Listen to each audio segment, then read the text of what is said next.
Mayaya Visrajan Gunan. Nitya Atma Vyaya Shuddha Sarvaga Sarvavet Paraha Dhatte Savatmano Lingam Mayaya Visrajan Gunan. Nityaha, eternal, Atma, spirit soul, Avyayaha, inexhaustible, Shuddha, with no material tinge, Sarvaga, qualified to go anywhere in the material or spiritual worlds,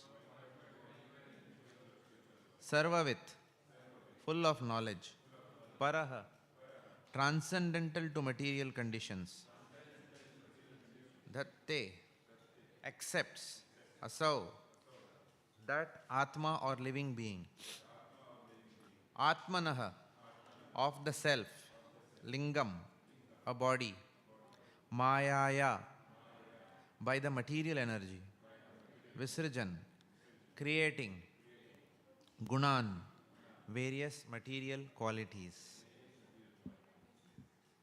Translation.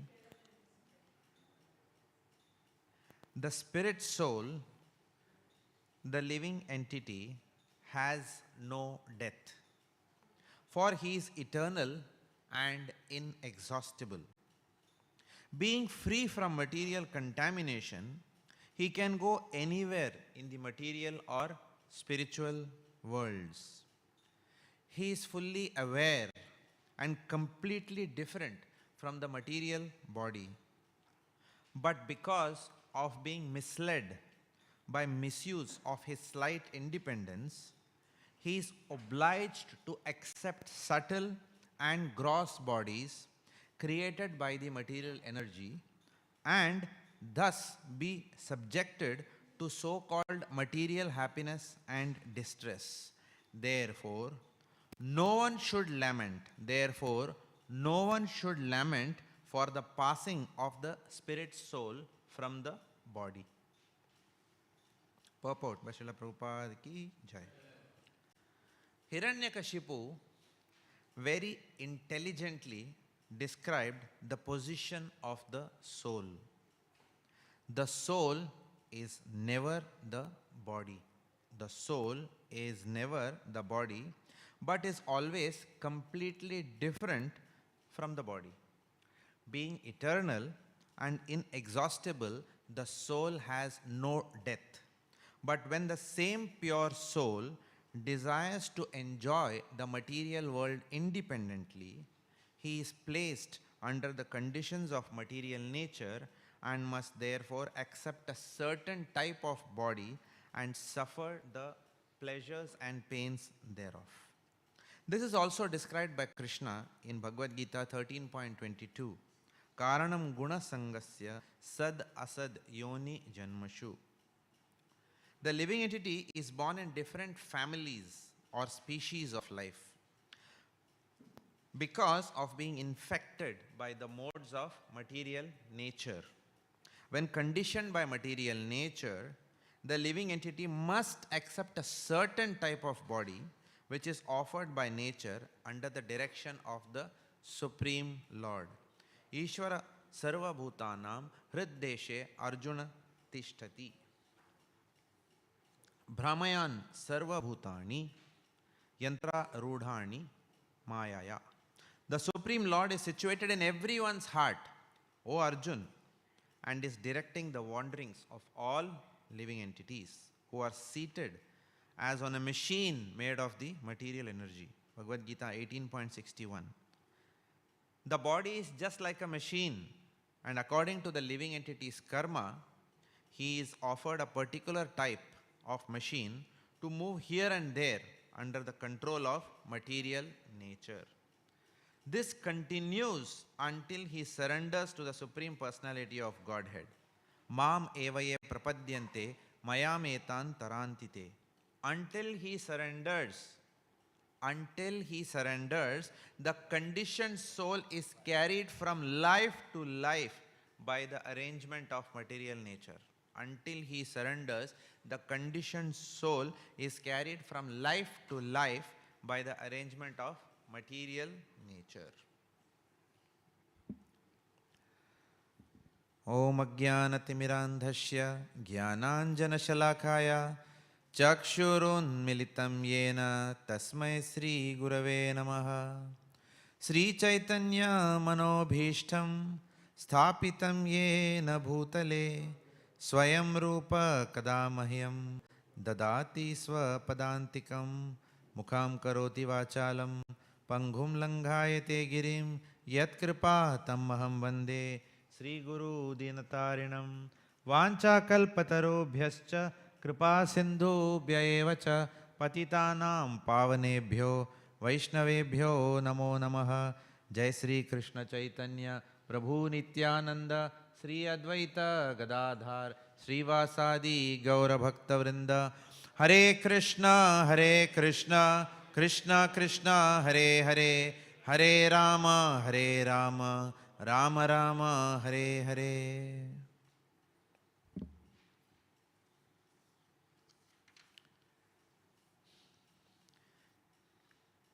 Nitya Atma Vyayaha Shuddhaha Sarvaga Sarvavit Paraha Dhatte Sav Atmano Lingam Mayaya Vishrajan Gunan. The spirit soul, the living entity, has no death, for he is eternal and inexhaustible.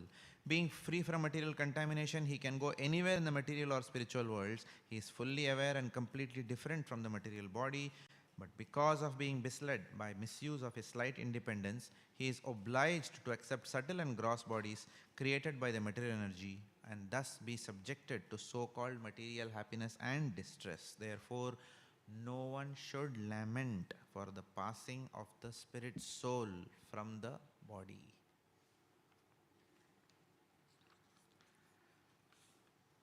So, another very interesting verse spoken by a very ironically interesting personality, all these verses.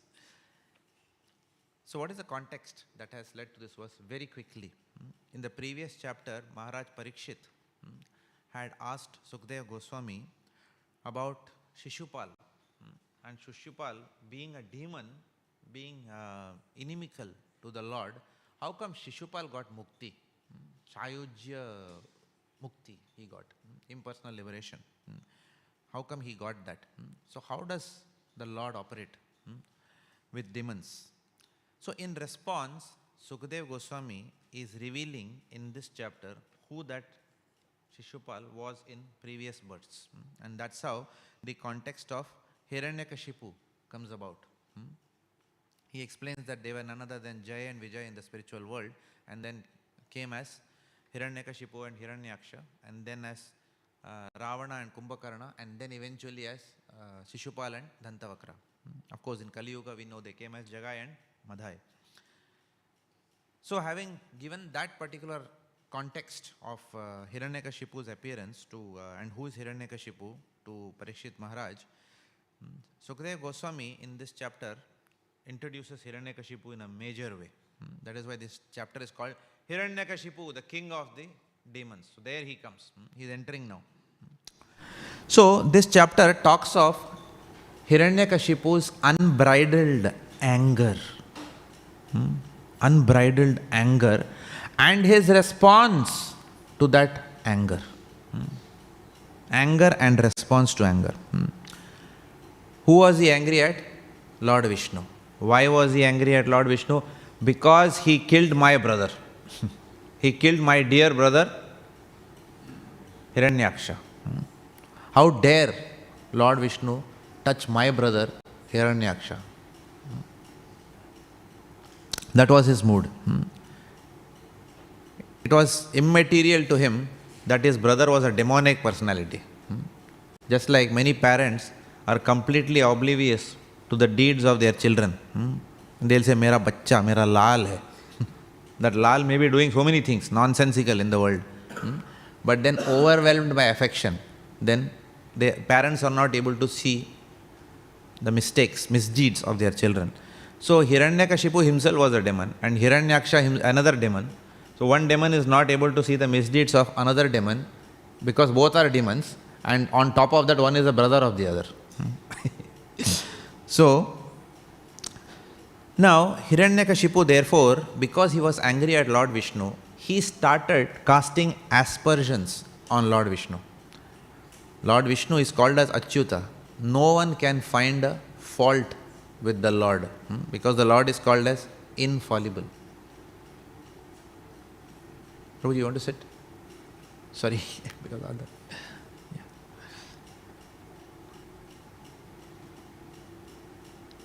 He wanted to find a fault with Lord Vishnu, who is otherwise called as Achyuta, or the infallible. When he could not find any faults, he is saying that the Lord is partial. Actually, the Lord is partial in one sense. So Saraswati is coming on his tongue, but not. But his saying the Lord is partial is not in a favorable way. It's not anukul. It's a pratikul statement. He says the Lord is partial. And because the Lord is partial to who? He is partial to the devatas. He is partial to the pious living entities.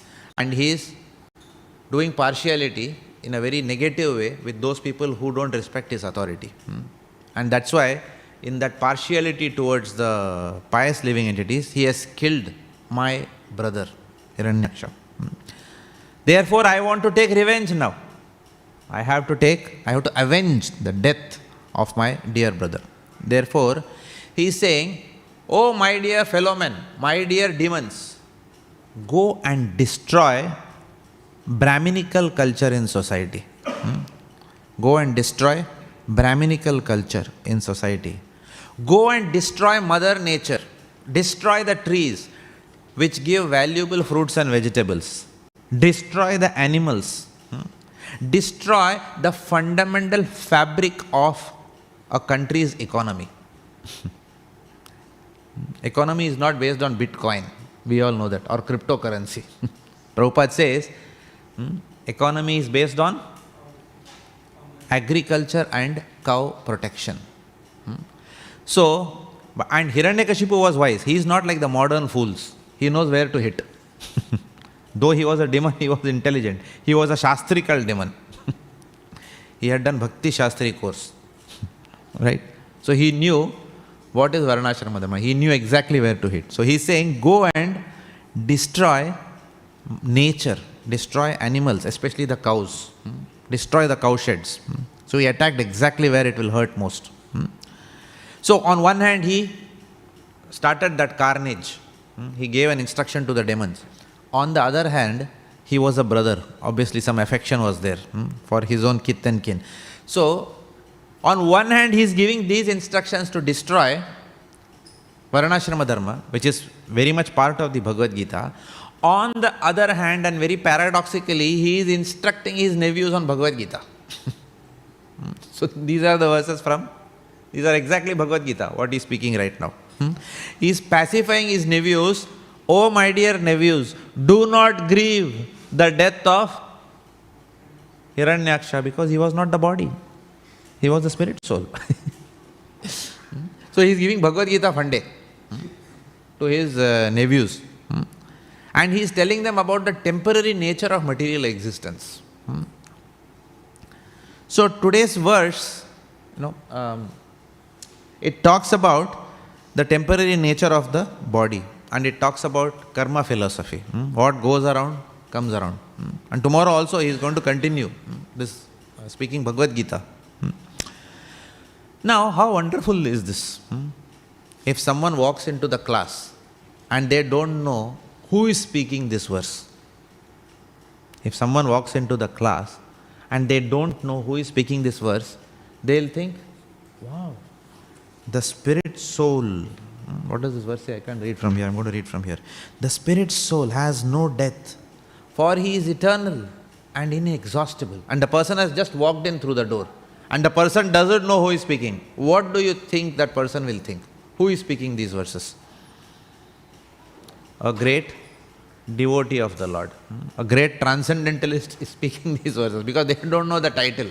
They don't know Hiranyakashipu is speaking this verse. And that's where exactly the whole thing gets deceptive. So, at the outset, if you see, everything that Hiranyakashipu speaks seems to be perfect and completely aligned with Bhagavad Gita chapter 2. Everything is perfectly aligned.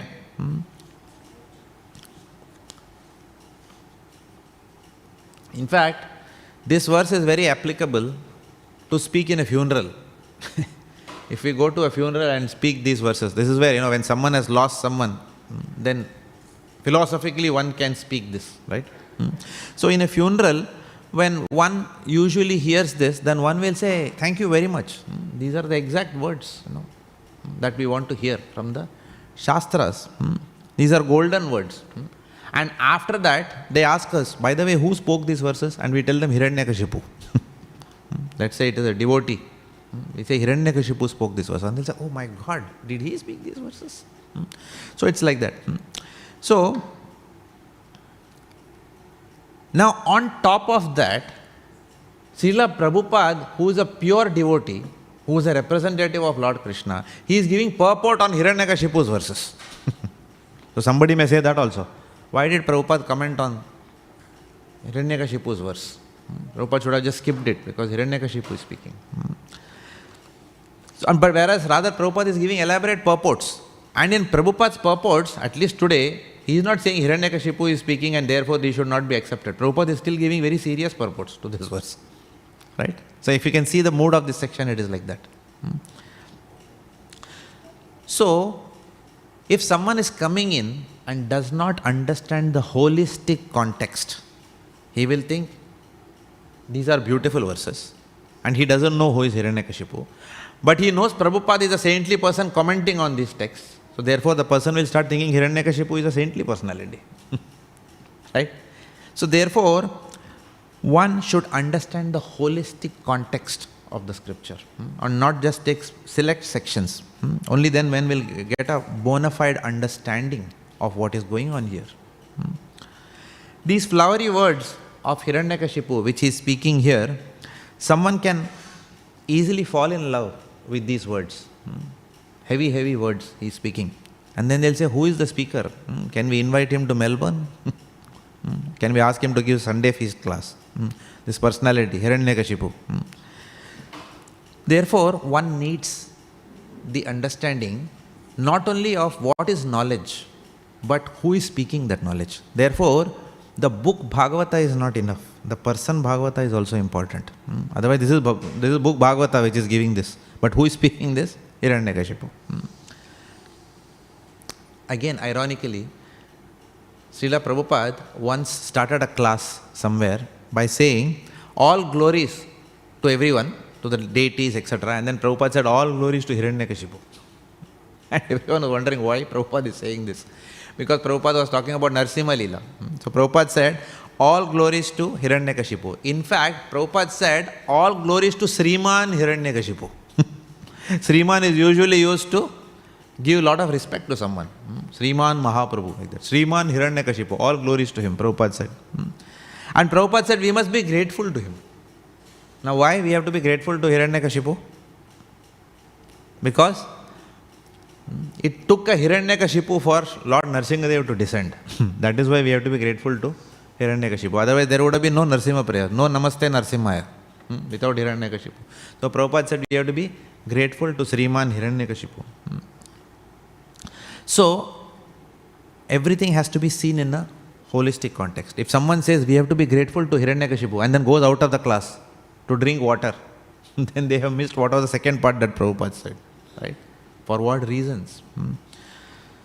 So we cannot see all these Hiranyakashipu's words in isolation.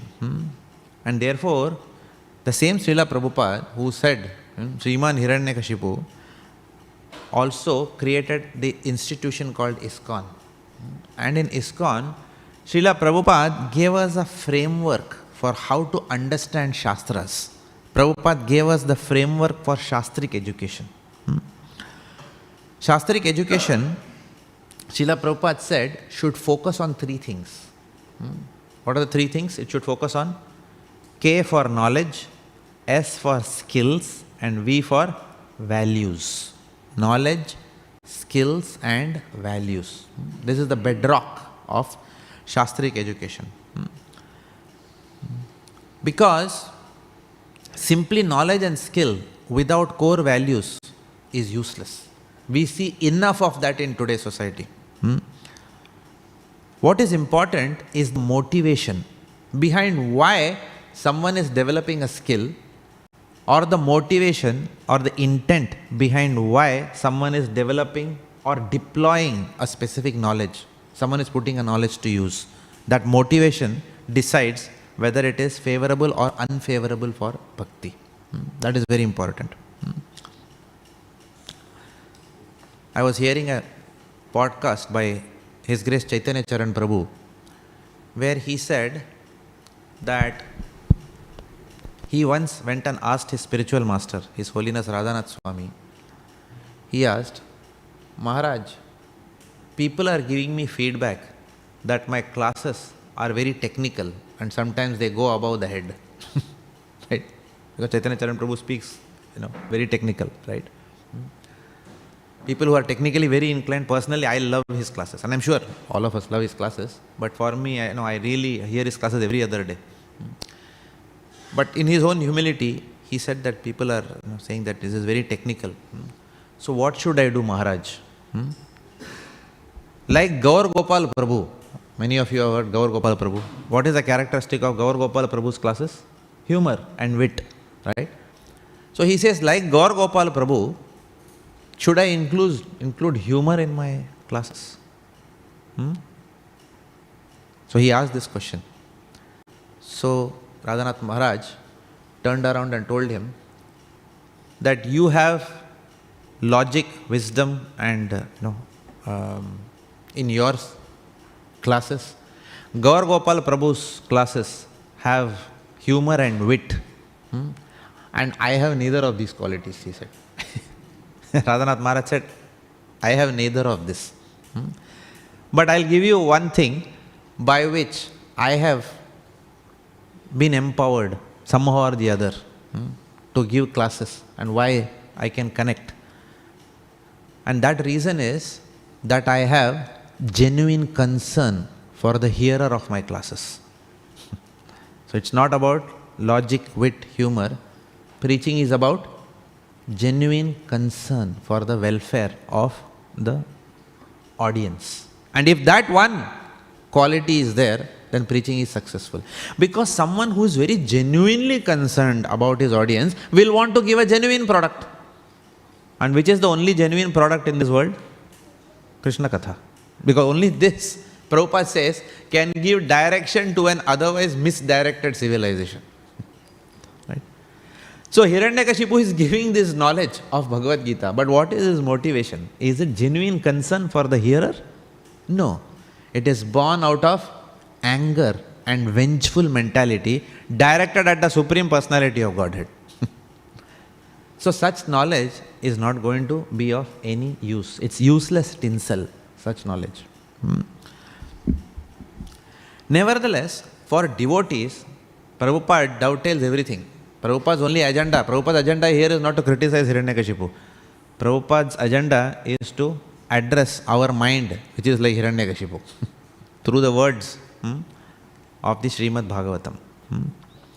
So, in terms of knowledge, if you see, in terms of pure knowledge, Hiranyakashipu is demonstrating a fair understanding. Hiranyakashipu is demonstrating a fair understanding of Varnashrama Dharma, to start with. Varnashrama Dharma, what is Varnashrama Dharma? Varnashrama Dharma is the fabric which has been given, it's the structure which has been recommended for society, so that living entities can gradually live in harmony and then progress gradually towards developing love of Godhead. For gradual progression. Varnashrama Dharma is that which brings stability and order to society. What is the heart of Varnashrama Dharma? Where does it lie? It lies in the Brahminical layer. Even for a company to succeed, even for a corporate organization to succeed, a corporate organization needs good staff, it needs good systems, it needs good skills, right? It needs a proper organizational structure. It needs proper staffing. It needs so many things, right? It needs a proper strategy, right? But at the core of all these S's is the big S of shared values. If shared values is attacked, then everything else which comes from those shared values, be it a great strategy you have developed, a great structure you have set for your organization, great staffing, everything collapses. Now Hiranyakashipu knows very well, after all, he's Jaya, they are Jaya and Vijay. Right? So somehow or the other, some Saraswati is there in his tongue. Right? So he knows very well that if I have to hit society, I have to hit the Brahminical layer. If I hit Kshatriya layer, some more Kshatriyas will come. As long as Brahminical culture is prevalent in society, I cannot impact this society. They may collapse temporarily, but they will rise again because they will have the foundation of Shastric education for sustenance. But if I hit the Brahminical layer, then the whole foundation is shaken up, there is nothing left. There is nobody to guide the Kshatriyas. If no one guides the Kshatriyas, Kshatriyas cannot guide Vaishyas. The governance and leadership cannot govern or control or give direction to the people who produce wealth in society, and the people who produce wealth in society will have no control over the people who are laborers, who are working with their own hands in society. So if Brahmanas are gone, then Kshatriya, Vaishya and Shudra, everything will collapse. So Hiranyakashipu knows this. So in that sense he is very intelligent, but he is using his intelligence for the wrong purpose. So he knows that he has to hit at Brahminical layer. Now, he could have used this knowledge of Varnashrama Dharma to bring order in society. But he is exactly using this knowledge for the opposite purpose, which is very akin or similar to the terrorists of today. No longer are terrorists uneducated people. Some of the terrorists, they have got PhD. They have studied in big universities. They exactly know how to manipulate matter, how to make a bomb, right? For example. And then some of the terrorists are management gurus. They know exactly where to attack, right? So that it destroys the economy. Of course, modern day economy is based on nonsense, but still, whatever it is based on, they know where that they want to hit that, right? So, this is exactly what Hiranyakashipu is doing. So, modern day we see this, Hiranyakashipu's methodology being used today also. For example, when I was a child, I still remember that I was very small, probably, I don't know, when 1971 was the India-Pakistan war or something like that, 72, maybe I was probably 3 or 4 years old at that time. So I remember that these airplanes used to come and it used to really scare me. Even today I get scared when that race goes on here, Grand Prix. Those airplanes are going up, it's real nuisance, right? They go right above your building, right? And they make a very, very scary noise, right? So I still remember those noises, and then my mother used to switch off all the lights, and I used to tell, why are we switching off all the lights, even at 8:30 or 9 o'clock, because there is an announcement saying that switch off all your lights, because my house was very close to to a place called Trombay in Mumbai, which is the atomic nuclear hub of India, right? So they knew that if Pakistan attacks, it is going to try and attack this center. If they attack here, everything is gone. Whole Bombay is gone. And that was near my house. Therefore, maximum security there. So all of us, not even a candle we were allowed to light. No trace of light, so that planes which are going up trying to bomb, everything is dark and pilot cannot see. So that is the care with which even these people take. They know exactly where to attack. Or we saw the Twin Towers attack, right? So Hiranyakashipu, it all starts with Hiranyakashipu. He knew where to attack. So he is advising that hit this Brahminical layer. And what did Srila Prabhupada do? When Prabhupada established the 7 purposes of ISKCON, one of the purpose was to generate top-class Brahmanas in society. Develop the real Aryans in society, the think tank. Prabhupada wanted to establish this think tank who can guide civilization for the next thousands of years. And what is the basis of that think tank? Srila Prabhupada's books. Now, why, despite having all this knowledge of Bhagavad Gita, of Shastras, despite having knowledge of Shastras, despite having knowledge of Bhagavad Gita chapter 2 so well, such a good command Hiranyakashipu has over this, why is he behaving in this way? Obviously, it is common sense to understand that he is acting out of supreme envy towards the Lord. Supreme envy to the person who has given him this knowledge. He is directing the same knowledge which Krishna gave to kill Vishnu. So, this verse tells us about the nature of demons. The nature of demons itself is to be envious of the position of the Lord. And therefore, the only agenda they have is to somehow or the other kill the Lord. Somehow or the other spread hatred for the Lord, and somehow or the other try to finish the devotees of the Lord in some way, because the devotees are the one who keep the Lord glorified in this world. So, the same knowledge that actually can help Hiranyakashipu develop love of Godhead, he is misusing to destroy the ecosystem in which devotional life can flourish. He is doing that.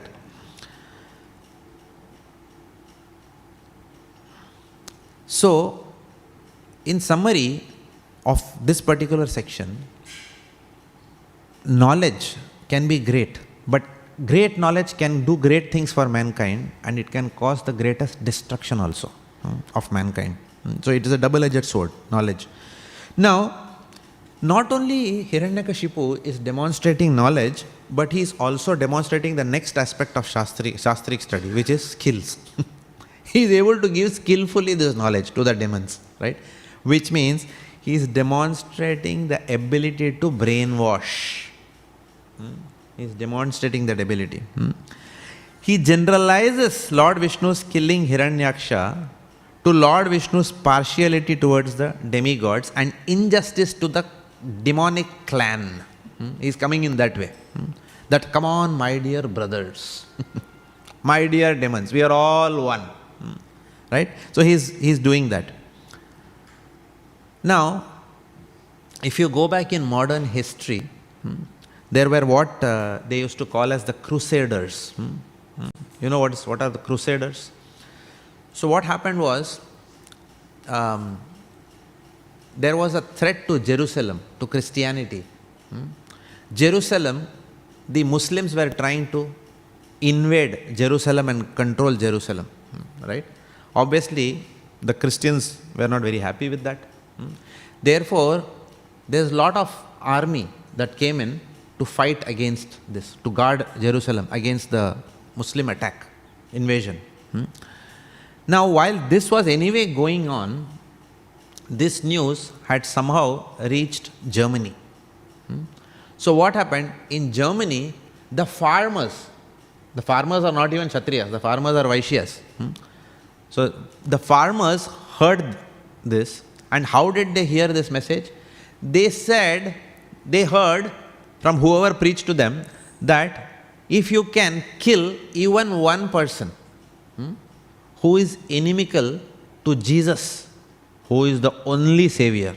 So even if one person in this world says that, no, Jesus is not the only savior, that means that person is not aligned. Okay? And if you kill such a person who does not agree that Jesus is the only savior, then you will go to heaven. And for every such person you kill, you will have that much of stay in heaven. Right? So this is the message that the farmers heard. So the farmers have not studied any Shastras, right? Not that they had studied the Bible also. So they may not know the true import of the Bible as well, right? So they were farmers. Yeah. You had a question?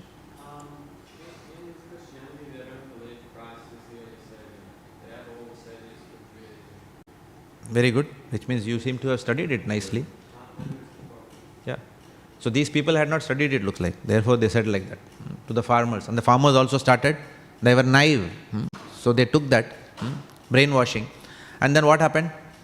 Because of that, it's true that Jesus is a savior. Nobody will say. Jesus was a genuine representative of the Lord. He's a great personality. There's no doubt about it. Christianity is a great religion. There's no doubt about that. But saying that Jesus is the only savior and all others are bogus, that is getting a little bit fanatical, right? So this is the kind of brainwashing that was happening. So these people who were there, these farmers, what they did was, they said, okay, let us also, even we want to go to heaven now.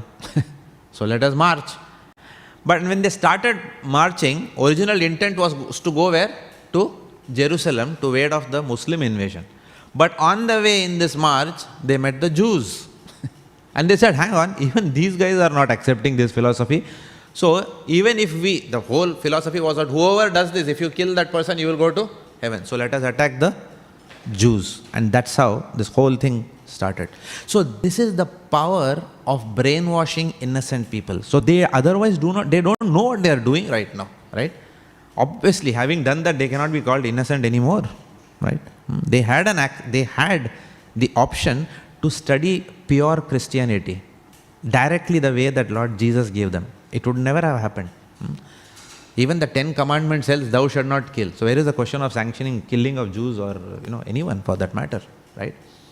So therefore, this is the power of someone who has a skill and who misuses knowledge very skillfully to brainwash. So Hiranyakashipu is doing that right now.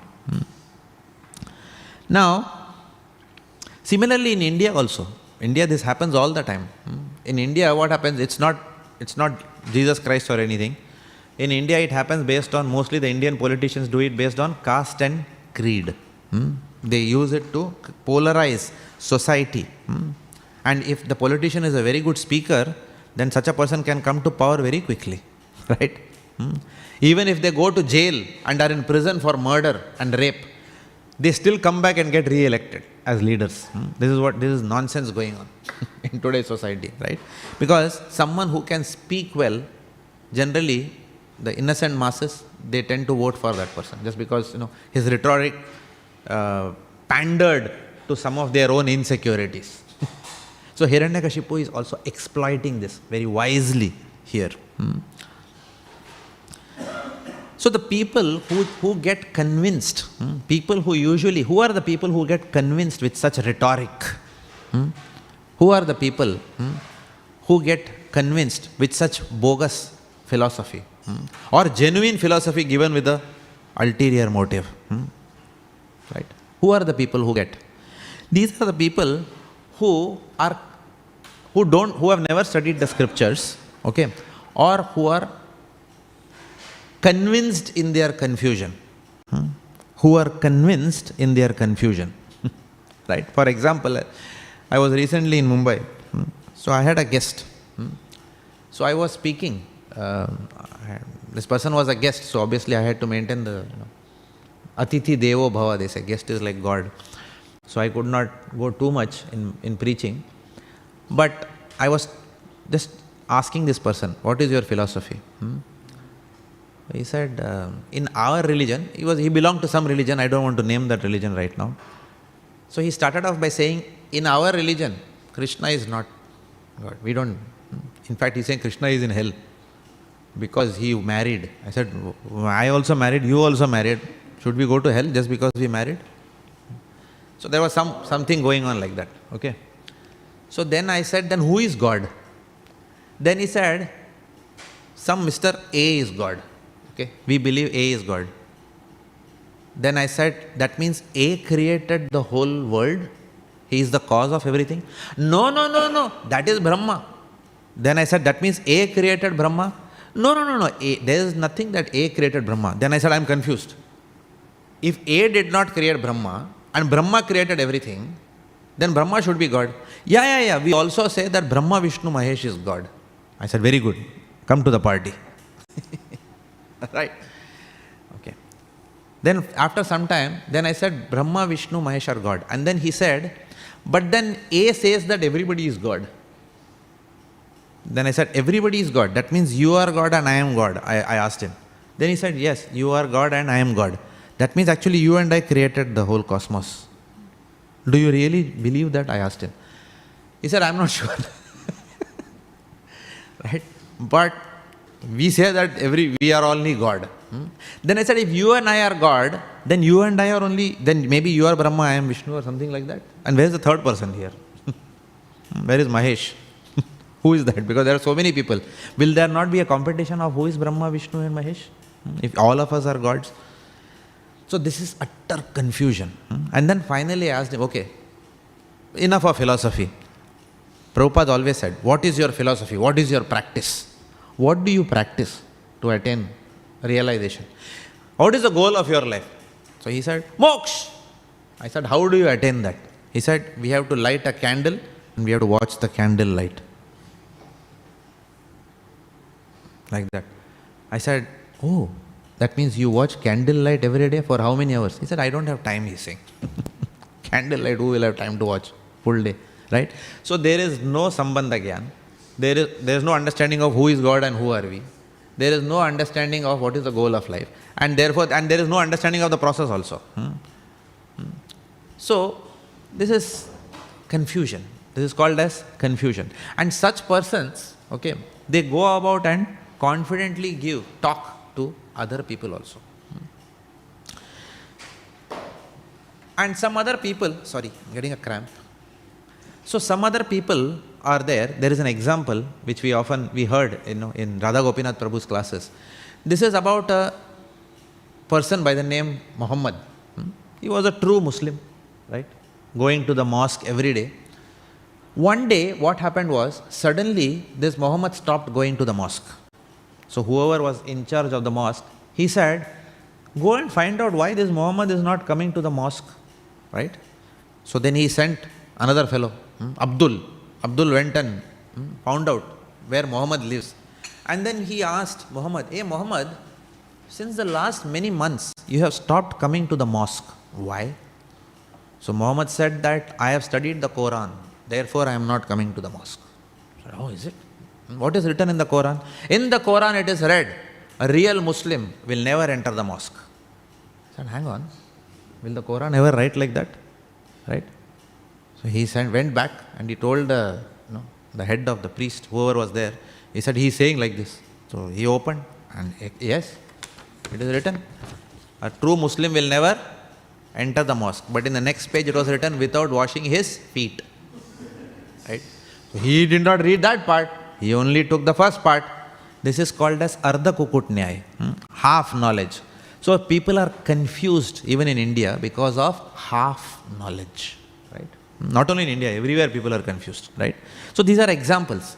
Either you get some bogus philosophy, which is Khichdi philosophy, which we talked about earlier. Everybody is God, you are God, I am God, then nobody is God, he says. And then different definitions of God, or this kind of a philosophy.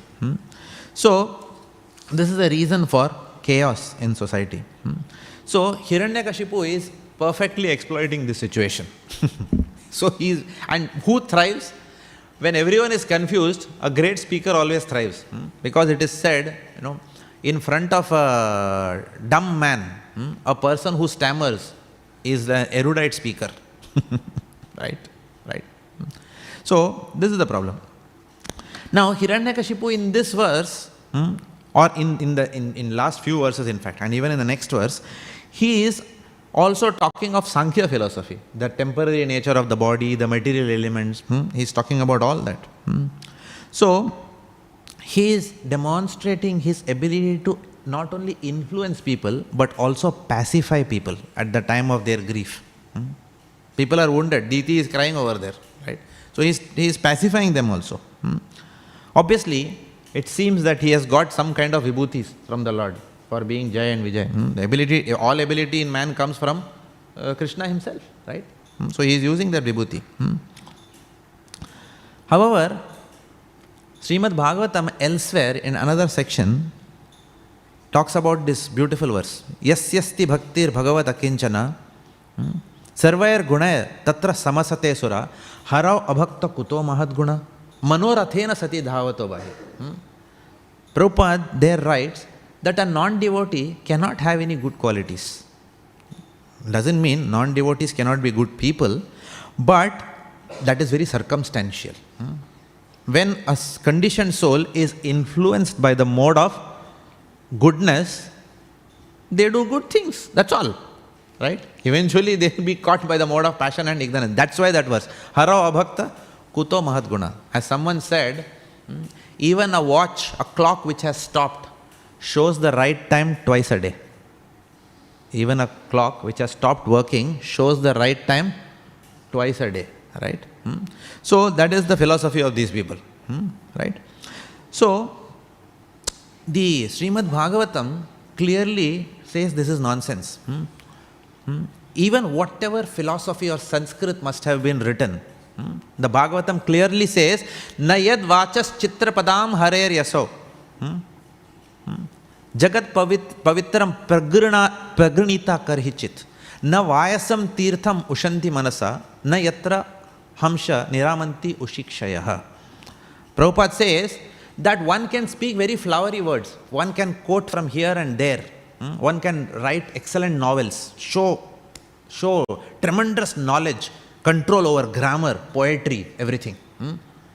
However, if that literature, which has been otherwise written in perfect grammar, has not glorified the Lord and His pastimes, such literature is pilgrimage for the crows. Pilgrimage for the crows.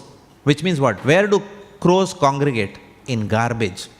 So such literature is garbage.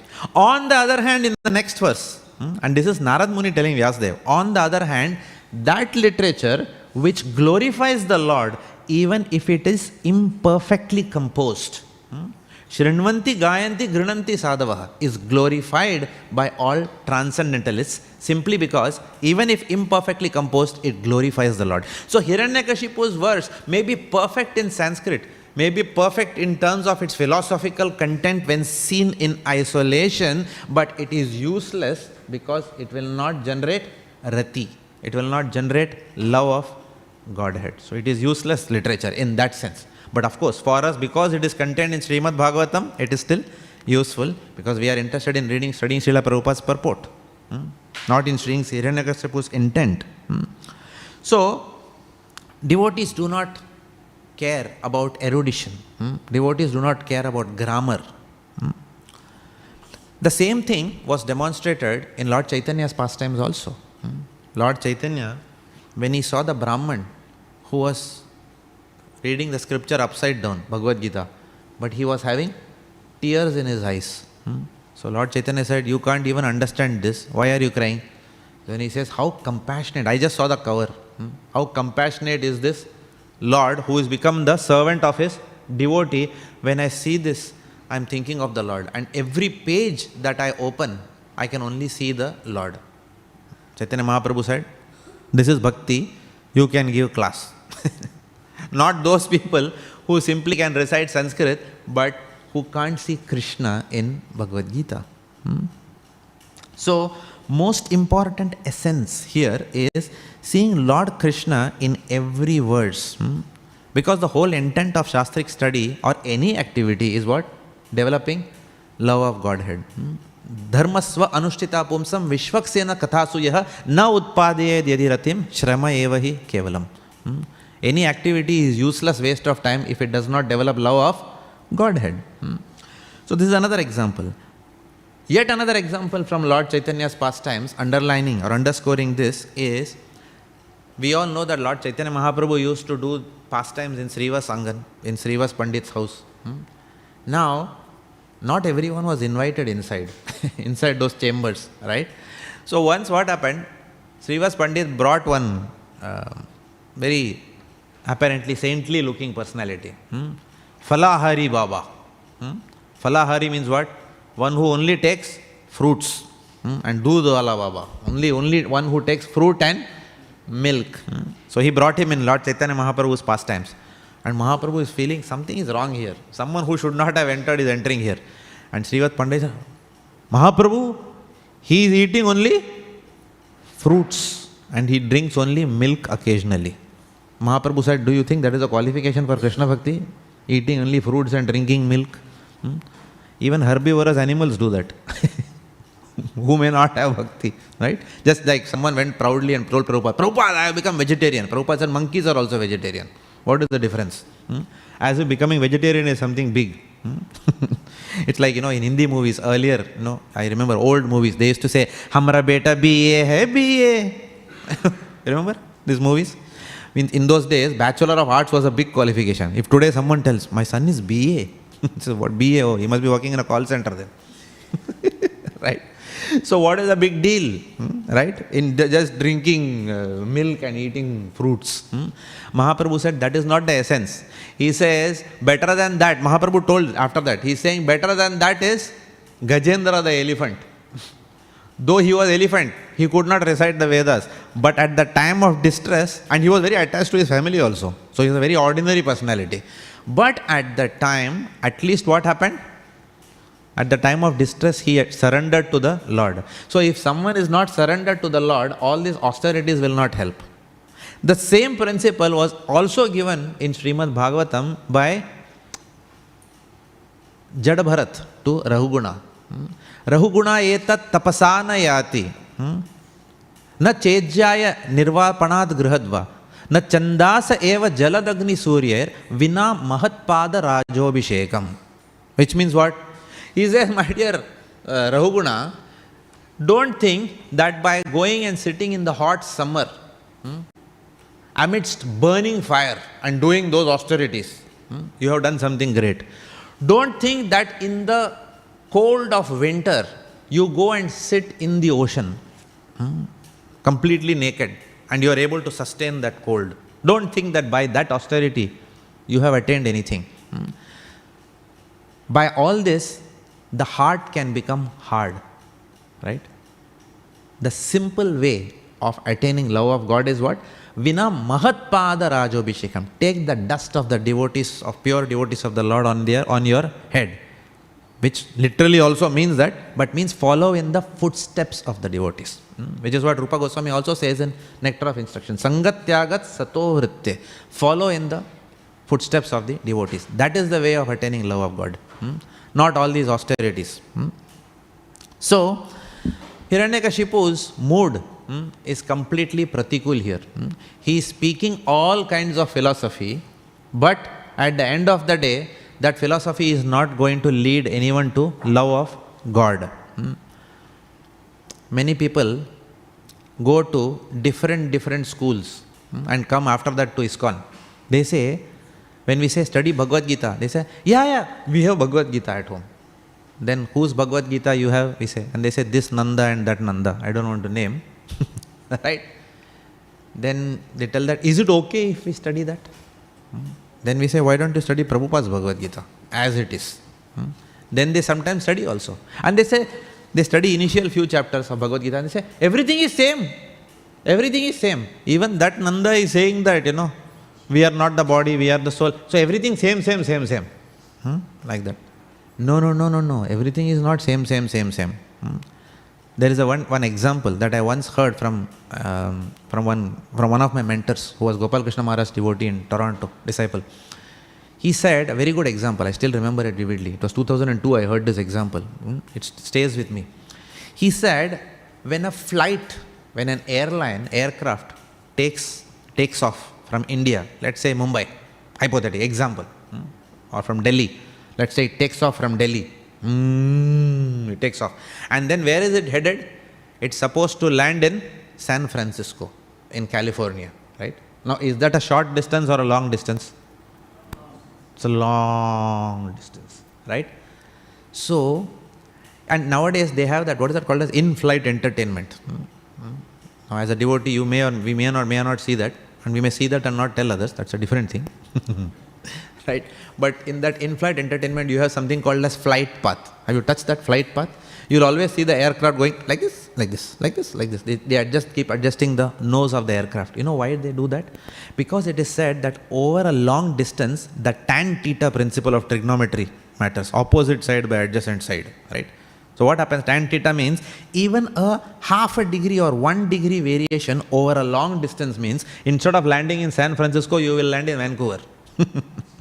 Even that small deviation over such a big thing, long distance, can lead to a big change in your destination. So therefore, now that example stayed with me, right? This is the same thing. You can read other Bhagavad Gita, but they are written by impersonalist philosophers. Everything seemingly will look the same. They will also say bhakti. But what is their bhakti? They also say bhakti. They say, oh, they also say, do Krishna bhakti. Hang on. When you ask them what is your goal of doing Krishna bhakti, what will they say? Mukti.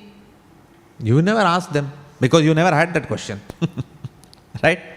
The goal of bhakti for them is to attain mukti. Whereas for a devotee, the goal of bhakti is more bhakti.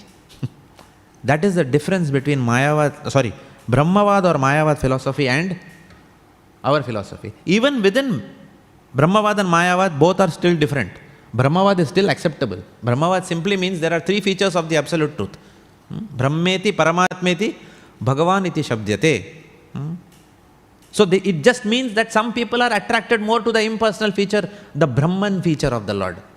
Some people are attracted to the effulgent light that comes from the toenails of the Lord. And they are very attracted to that. Fair enough, fine. You want to go there, no problem. So Brahmavad is still acceptable because there is no envy of the Lord. There is just a preference for one aspect of the Lord over the other. Right? Which is fine. Whereas Mayavad is nonsense. That is dangerous. That's why Prabhupada is heavy. Most of Prabhupada's purports are defeating Mayavad. Right? In any of Prabhupada's books if you see. Right? Mayavad is nonsense because Mayavad philosophy, it says that Bhagavan itself succumbs to Maya. And Hiranyakashipu is also saying that. If you go little bit in few verses ahead, you will see this Lord has become partial under the influence of Maya. This is Mayavad philosophy. That Maya can subjugate Bhagavan. This is exactly Maya. So Hiranyakashipu is preaching Mayavad philosophy here, right now. Right? And he's telling all this under Mayavad garb. So therefore this is nonsense. Right? So we have to be very discerning. So therefore it is not just the book, it is the person Bhagavata which is important.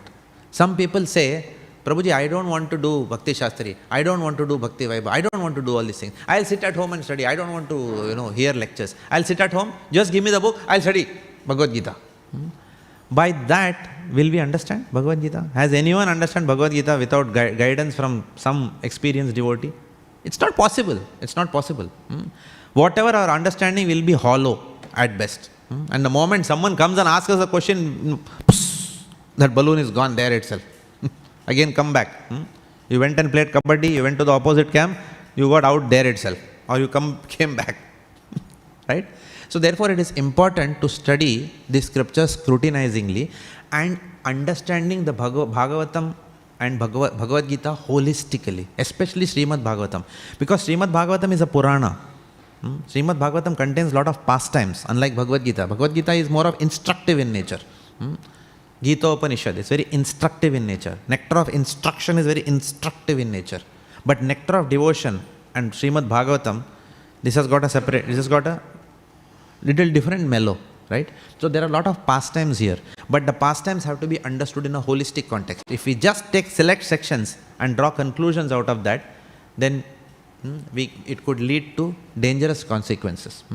Therefore, in this section, we understand that Hiranyakashipu is speaking all these verses, though they are all very beautiful, we understand his ulterior intent. And therefore, hearing from people like Hiranyakashipu is not very good for spiritual life.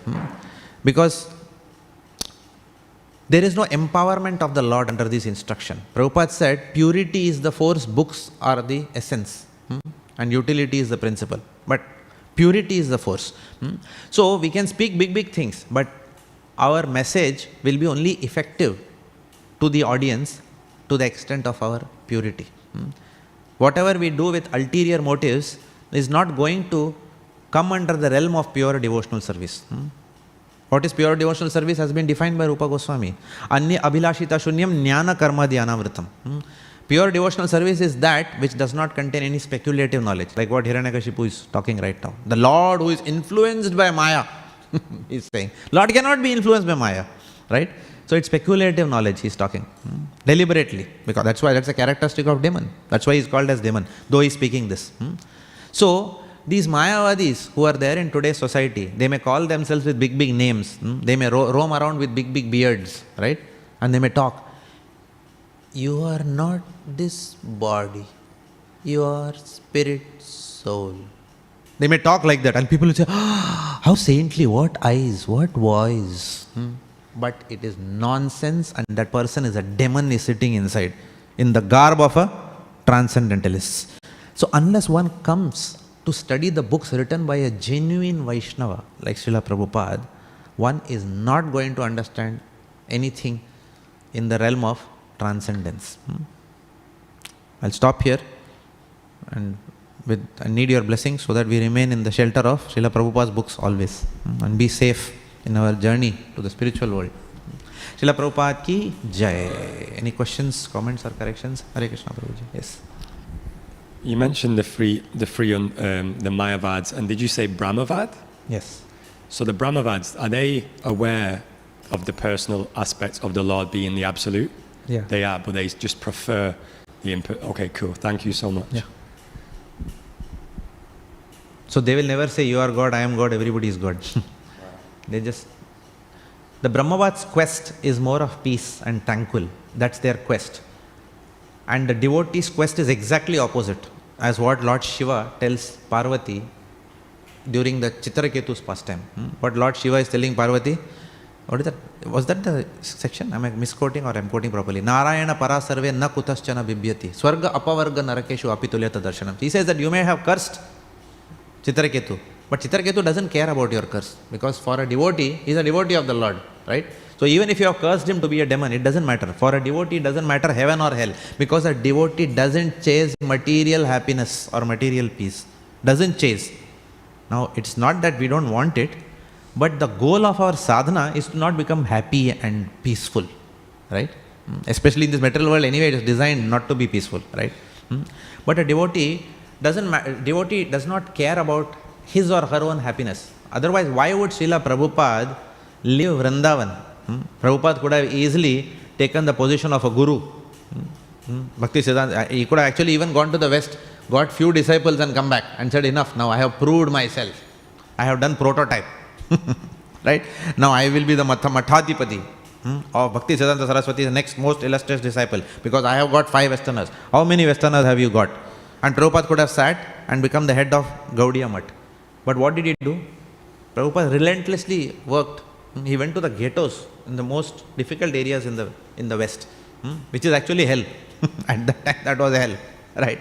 And for a devotee, for a pure devotee like Prabhupada, anything outside Vrindavan is hell, right? So Prabhupada went to such places, right? Suffered ignominy, suffered harassment, sat under a tree with nothing in his hand practically, and then he brought everyone into Krishna consciousness. But for him, he wouldn't be here today. So a devotee lives only to align with the desires of the Lord. If the Lord wants the devotee to come to this material world, they will come.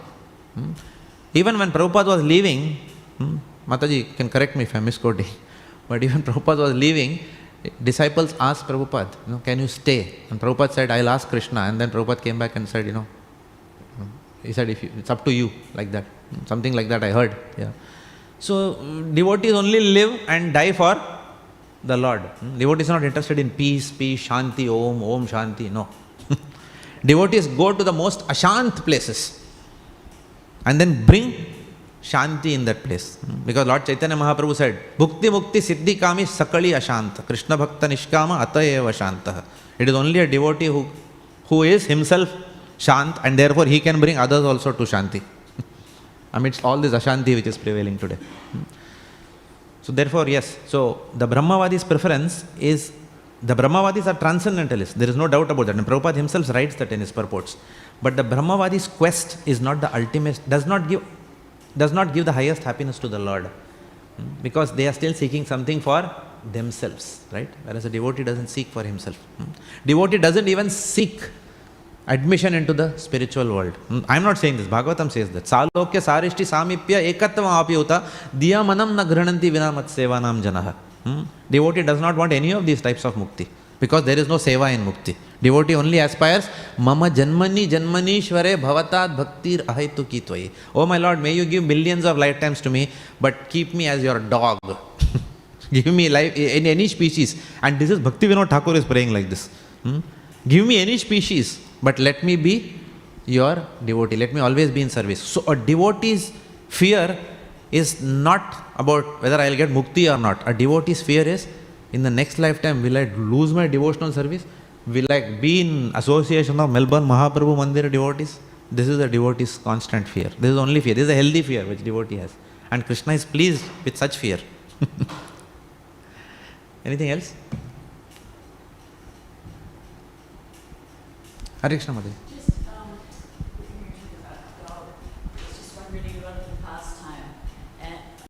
There was a pastime, and it was an initiation, and people were putting on, the neck beads really loose.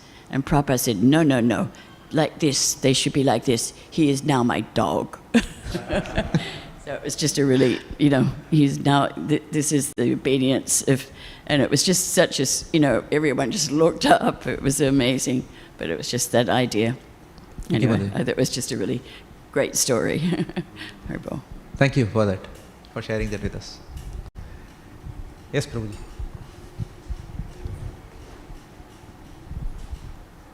I think something really interesting about being like a puppy to the master is that the puppy is always excited to see the master or see Krishna, and so no matter what happens, like if the puppy makes a mistake or does something wrong, the puppy may get scolded, but every time the master comes home, even if it's been scolded before, still becomes very excited and wagging its tail.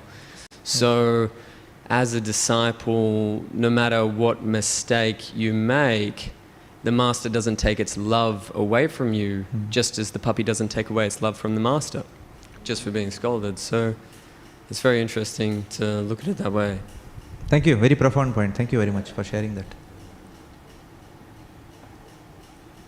Okay. Yes, Prabhuji. One last question. We probably have 1 more minute on the clock. No, thank you. Very enlightening lecture today. I was listening while I was driving the car. Okay, and you brought so many elements into the discussion. So the God has 2 expansions. One is the material expansion. One is what? 2 expansions, okay, or 2 expressions. Yes. One is the material expression, okay, and another is the spiritual one. Okay. So we are more indulged into the material expressions, that what we are talking, seeing, etc. But behind that, the spiritual expansion that always Prabhupada quoted, that there is something behind this world that we don't see. Yes. Right, the spiritual world.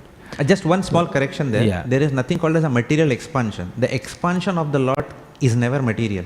All expansions of the Lord are spiritual. But the classification in terms of energy of the Lord. So material energy and spiritual energy. Yeah, it is like this phase and amplitude of electrical signal actually. When you talk about the amplitude, it becomes the material. When you talk about? When you talk about the amplitude of a signal, it is equivalent to material, isn't it? That and is, when yeah, you talk about the so. phase, the Yes. initial condition, that is the spiritual thing. Yes. That I define actually. So unless your the spiritual or phase is correct, your signal can be contaminated. Is right? Yeah. So the discussion that you have made and the devotion that you have mentioned about the Vaishnavas, so it is equivalent to the purifying the senses. Is it true? Because if you do the austerity, that means you are suppressing your senses to achieve some goal. But when you are in devotion, as you mentioned, then you are purifying all your senses, including your mind. And that is the beauty of the devotion, isn't it? Yes. Is it true? Yes, Yeah. true. Thank you. Because in 2nd chapter of Bhagavad Gita, the Lord is addressed as Rishikesh. Rishikesh means one who controls our senses, right? So a devotee does austerity not to prove that how austere I am. A devotee, whatever austerities devotee does is, as you rightly said, is directed for giving pleasure to the Lord. Yeah. For example, we fast in Ekadashi so that we can minimize our cooking time and maybe chant few more rounds. Not just for the sake of saying that, okay, look how nicely I can fast. Not like that. Yesterday I was talking with one of the impersonalists, and they are talking the Brahma Sattva Jagat Mithya. So in that aspect, actually we are ignoring this material expression or expansion of God, and only talking about this spiritual existence of God. Is it true? And Yes. when you talk about the bhakti, basically you are getting association with God all the time with a unalloyed love. Is it true? That is true. Yeah, and that's the one we want to achieve, birth after birth. Yes. So we can get Sahasra Janma, but Yes. we want to have the same position to be the devotee. Yes. Thank you, And, Prabhu. okay, thanks. Yeah. Very nice. Srila Prabhupada ki jai. Granth Śrīmad Bhāgavatam ki jai.